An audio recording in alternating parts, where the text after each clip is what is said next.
Hello दोस्तों, कैसे हैं आप। उम्मीद करती हूँ आप सब बहुत अच्छे होंगे और अपना ख्याल रख रहे होंगे।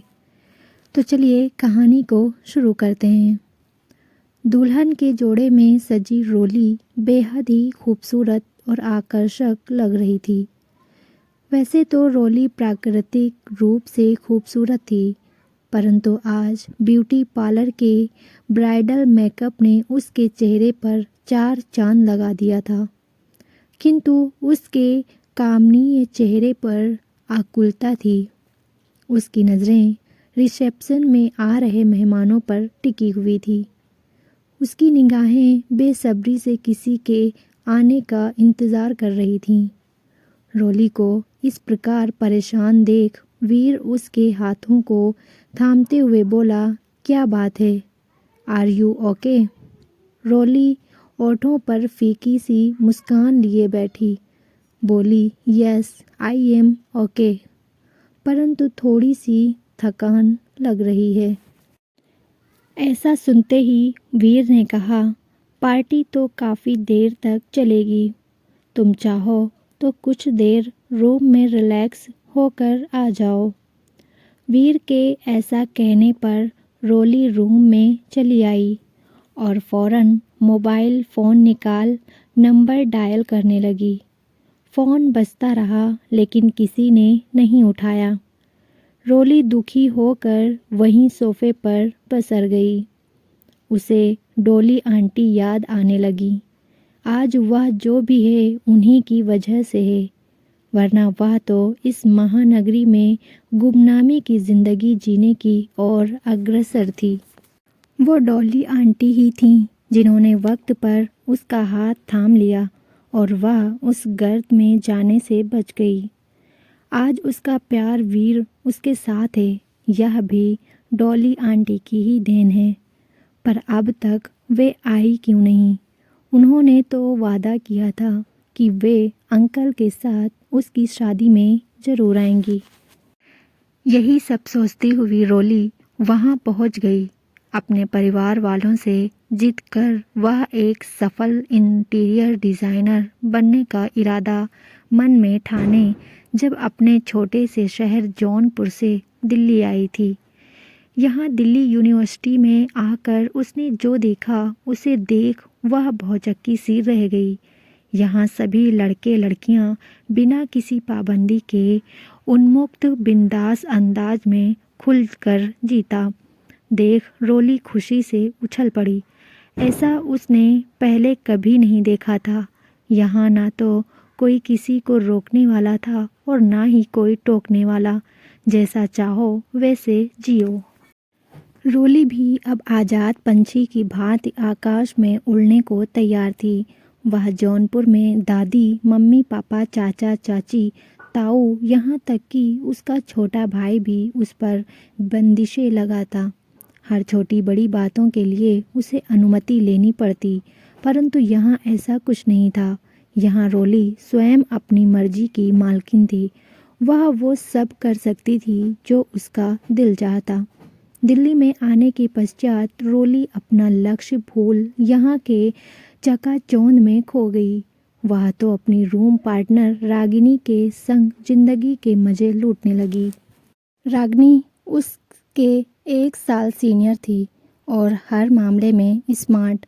रईस लड़कों को अपनी अदाओं से रिझाना, उन्हें फंसाना और उनसे पैसे खर्च कराना, ये सारे हुनर उसे बखूबी आते थे। लेकिन रोली इन सब बातों से बेखबर बस रागिनी के बोल्डनेस और उसके बिंदास जीने के अंदाज की कायल थी। रोली बिना सोचे समझे कॉलेज में दिखावा और खुद को मॉडल बताने के चक्कर में पैसे खर्च करने लगी।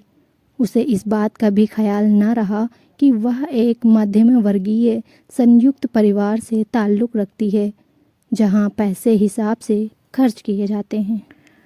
अपने घर की सारी परिस्थितियों से भली भांति अवगत होने के बावजूद रोली रागिनी के रंग में रंगने लगी। केवल अब तक वह सिगरेट और शराब से बची हुई थी, लेकिन रागिनी को बिंदास धुआं उड़ाते, कश लगाते और पीकर लहराते देख कभी कभी उसका भी मन करता लेकिन ना जाने कौन सी बात उसे रोक लेती। इस बार पैसे खत्म होने पर जब उसने घर पर माँ को फ़ोन किया तो माँ भरे कंठ से बोली, रोली देखो बेटा, हम हर महीने तुम्हें जितने पैसे भेजते हैं तुम उसी से खर्च चलाने की कोशिश करो, अन्यथा तुम्हें यहाँ वापस आना पड़ेगा। माँ और भी कुछ कहना चाहती थी लेकिन उनके कहने से पहले ही रोली ने फ़ोन काट दिया। हॉस्टल के कमरे में आई तो उसने देखा कि रागनी अपना सारा सामान समेट कर कहीं जाने की तैयारी में है। यह देख रोली बोली, कहाँ जा रही हो? रागनी हंसते हुए अपने दोनों हाथ रोली के कंधे पर टिकाती हुई बोली, ऐश करने मेरी जान। रोली आश्चर्य से रागनी को देखने लगी। तभी रागनी धुआं उड़ाती हुई बोली, नहीं समझी मेरी मॉम की भोली गुड़िया, मैं सौरभ के पास जा रही हूँ। अब हम दोनों साथ ही रहेंगे। उसके बाप के पास बहुत माल है, उसे उड़ाने के लिए कोई तो चाहिए ना। 100 मैं जा रही हूँ, वैसे भी सौरभ मुझ पर लट्टू है। यह सुनते ही रोली बोली, लेकिन रागनी उसे बीच में ही टोकती हुई बोली, लेकिन क्या? माय स्वीट हार्ट, मुझे मालूम है कि मैं क्या कर रही हूँ। मेरी मान तो तू भी हॉस्टल छोड़ कर किसी पीजी में रहने वाली चली जा, फिर बिंदास रहना अपने वीर के साथ। समय पर हॉस्टल लौटने का कोई लफड़ा नहीं। अच्छा चलती हूँ, फिर मिलते हैं, कहती हुई रागनी झूमते हुए चली गई। रागनी के हॉस्टल से चले जाने के पश्चात रोली भी कुछ दिनों में हॉस्टल छोड़ पीजी में डॉली आंटी के यहाँ आ गई। यहाँ आने के बाद उसे पता चला कि यहाँ रहना इतना आसान नहीं है। लोग डॉली आंटी के बारे में तरह तरह की बातें किया करते थे।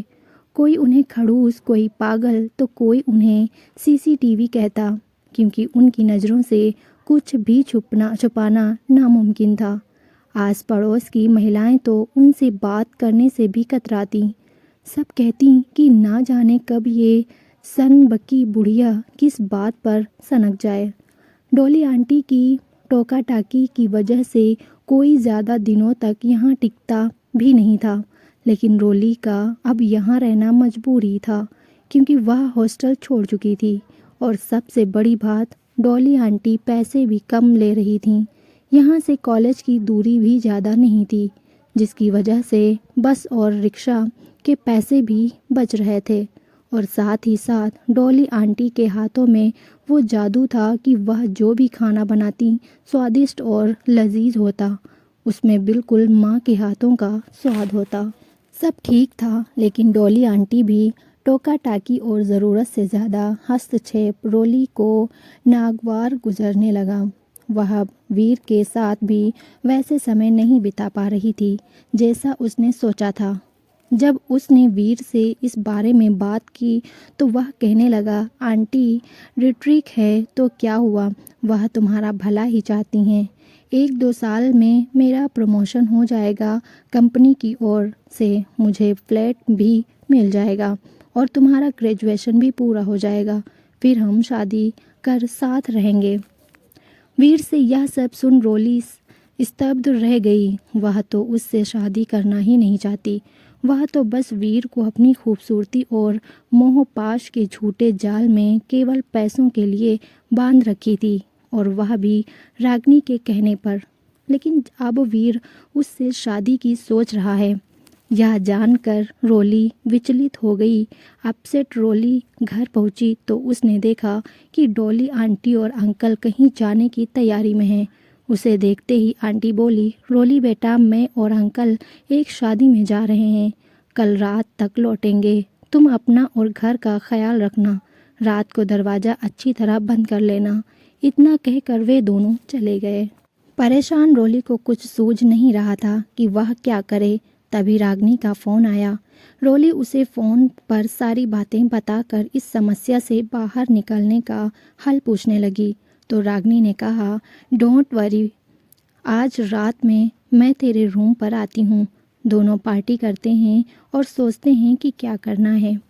रोली नहीं चाहती थी कि रागनी आए, लेकिन वह उसे मना न कर सकी। रागनी शराब, सिगरेट और 2 चीज़ पिज़्ज़ा लेकर पहुंची। ये सब देखकर रोली चिढ़ती हुई बोली, तू ये सब क्या लेकर आई है? आंटी को पता चल गया तो वह मुझे निकाल देंगी। चिल यार, किसी को कुछ पता नहीं चलेगा। वैसे भी आंटी तो कल रात तक लौटेंगी। कहती हुई रागनी एक गिलास में शराब डालती हुई धुआं उड़ाने लगी। रोली भी वीर की बातों से परेशान तो थी ही, वह भी सिगरेट सुलगा कर पीने लगी। तभी रागनी अपने बैग से एक छोटी सी पुड़िया निकाल कर रोली को देती हुई बोली, इसे ट्राई कर, ये जादू की पुड़िया है।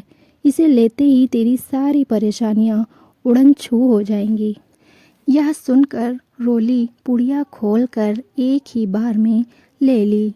पुड़िया लेने के कुछ समय पश्चात वह बेहोश होने लगी। यह देखकर रागनी उसे उसी हालात में छोड़ भाग गई।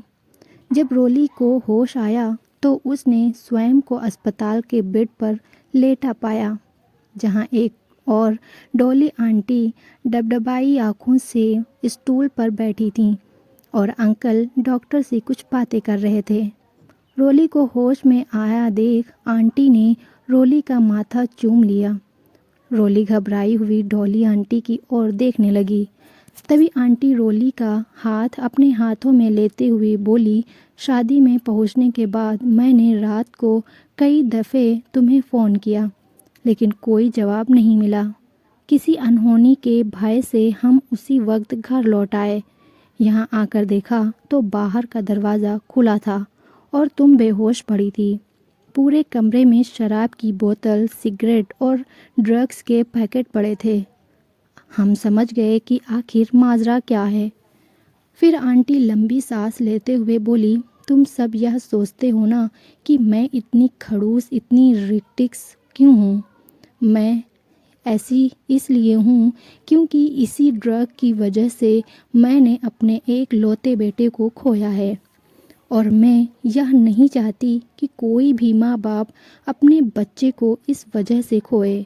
मेरा बेटा भी तुम्हारी तरह आंखों में कई सुनहरे सपने लिए बीए की पढ़ाई करने जालंधर गया था, लेकिन वहाँ जाकर वह बुरी संगत में पड़ ड्रग्स लेने लगा, क्योंकि वहाँ कोई रोक टोक करने वाला नहीं था और हर कोई बस यही सोचता था कि हमें क्या करना।